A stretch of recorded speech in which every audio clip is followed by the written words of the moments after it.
प्यारे दोस्तों, आपका सिक्का शॉर्ट हैंड टाइपिंग में स्वागत है। यदि आप चैनल पर नए हैं तो चैनल को सब्सक्राइब करें। डिक्टेशन 5 सेकंड बाद स्टार्ट हो जाएगी। स्टार्ट। घिसे पिटे आरोप। राहुल गांधी ने जिस तरह बर्लिन में वही सब बातें कहीं जो वे पहले ना जाने कितनी बार कह चुके हैं, उससे यही स्पष्ट होता है कि उनके पास कहने के लिए कुछ नया नहीं रह गया है। वे इस समस्या से लंबे समय से ग्रस्त हैं।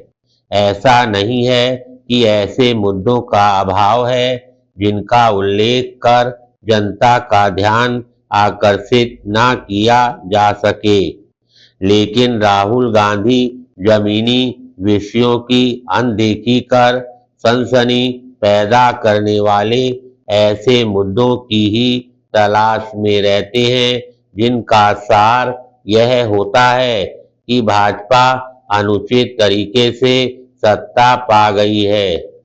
चौकीदार चोर है से लेकर वोट चोरी और संविधान से लेकर संस्थाओं तक के खतरे में होने की उनकी बार बार दोहराई जाने वाली बातें यही बताती हैं कि वे ना तो कुछ नया सोच पा रहे हैं और ना ही जनता की नब्ज पर हाथ रख पा रहे हैं।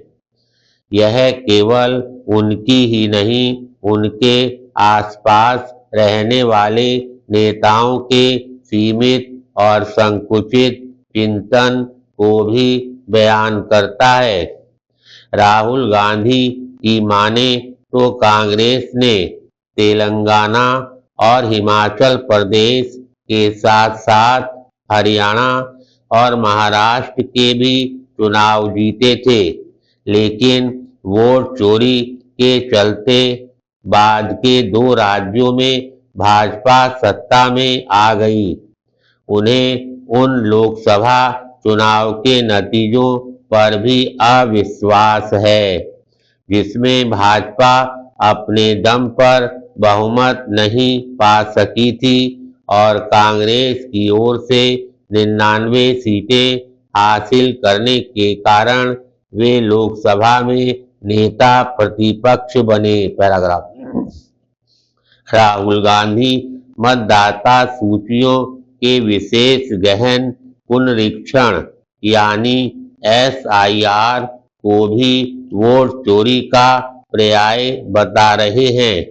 बिहार में इस प्रक्रिया के दौरान उन्होंने वोट चोरी के अपने जुमले को खूब उछाला और यहाँ तक कि वहाँ वोटर अधिकार यात्रा तक निकाली, लेकिन चुनाव आते आते जनता के लिए यह कोई मुद्दा ही नहीं रहा।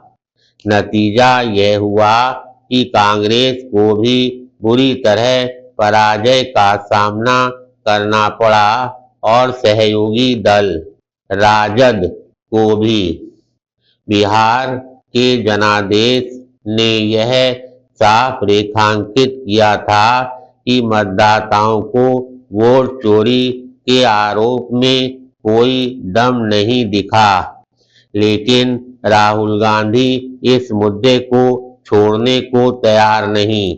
यह मुद्दा जनता की अदालत के साथ साथ सुप्रीम कोर्ट के समक्ष भी ठहर नहीं सका, लेकिन किन्हीं कारणों से राहुल गांधी दीवार पर लिखी इबारत पढ़ने को तैयार नहीं। वे वोट चोरी के अपने आरोप के पक्ष में पुष्ट प्रमाण होने का दावा करते हैं, लेकिन अदालत भी नहीं जाते। इसी तरह वोटर लिस्ट में कमियों की शिकायत करते हैं, लेकिन SIR भी नहीं होने देना चाहते।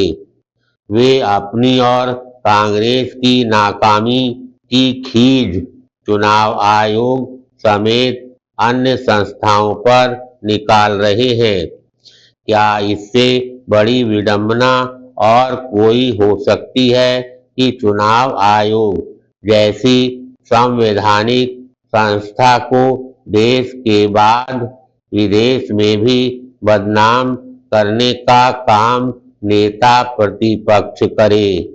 धन्यवाद।